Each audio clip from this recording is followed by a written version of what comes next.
There's an exercise in a book called The Inner Game of Tennis. The Inner Game of Tennis is about, again, developing a number of things. It's about training, but it's also developing a kind of psychological appropriateness in relation to playing the game of tennis. And one of the exercises in that, I think it was in that book anyway, was to do with kind of getting your body timed and oriented to the world in a way which is really fruitful. So when you see the ball coming over the net towards you and bouncing, at the moment it hits the ground, you say the word bounce in your mind. You can say it out loud at the board while you're training. So the ball comes over, you say bounce, and then you hit it. And this kind of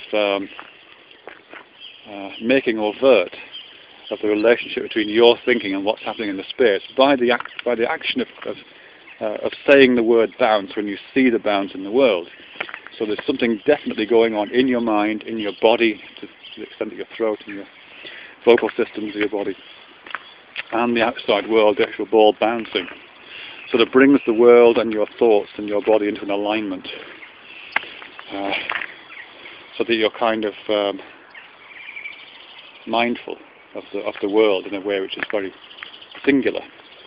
And there's no possibility, or there's less possibility, of your conceptualization of the world being slightly out of kilter, or your mind wandering slightly onto something else. It keeps the whole orchestra playing together, so to speak. I think that's also why things like Vipassana meditation, Zen meditation, are important in those things. They bring the mind, notionally at least, they bring the mind kind of in an alignment to the body by thinking about the body. So when you're doing Vipassana meditation, I haven't done much of it, but to the extent I have done it, it's about kind of hearing your own breathing, or just letting yourself experience your own breathing, or letting yourself experience what's happening in your body. And also what's happening in your kind of an emotional sense and in a conceptual sense, but you don't join your thoughts and go off with them. You observe your thoughts from a kind of still place, and that still place is the same place where your body is, and it's the same place where the centre of yourself is, so to speak. The whole thing is kind of singularly centred at that point. So again, I think there's an attempt in that practice to strive for some kind of an alignment of these practices.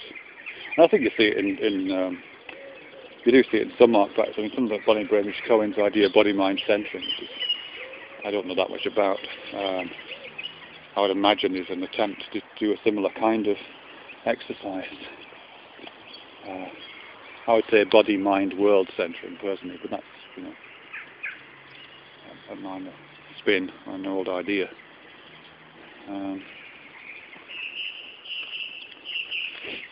Yeah, okay. So I think there's something to do there with the relationship between. Let me just see if I can recap this. In elite sports training, sports psychology is a distinct area of practice,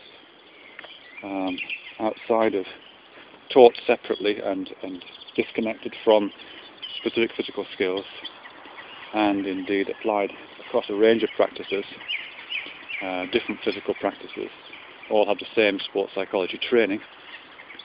The aim of that training seems to be to do with bringing body and mind in some kind of an alignment, or more prosaically, so you're thinking about what's actually happening in the world and in your body, rather than thinking about something else, because presumably thinking about something else forces your body to do something else, which is ineffective. And lastly, that those practices are also found in traces within arts training, theatre and dance training, for example. They tend not to be segmented off into a different area called performance psychology, although maybe they could, and they probably have the same aim, to develop this kind of sense of unification of what's happening in your mind, what's happening in your body. And presumably the end point of those trainings within the arts is, again, an optimization of performance, in which case we would probably call it something like presence, I guess. And I think I'm making a bit of a leap with that last bit. But there's probably some kind of a relationship between that kind of optimal performance in a theatrical or a dance context and the notion of presence.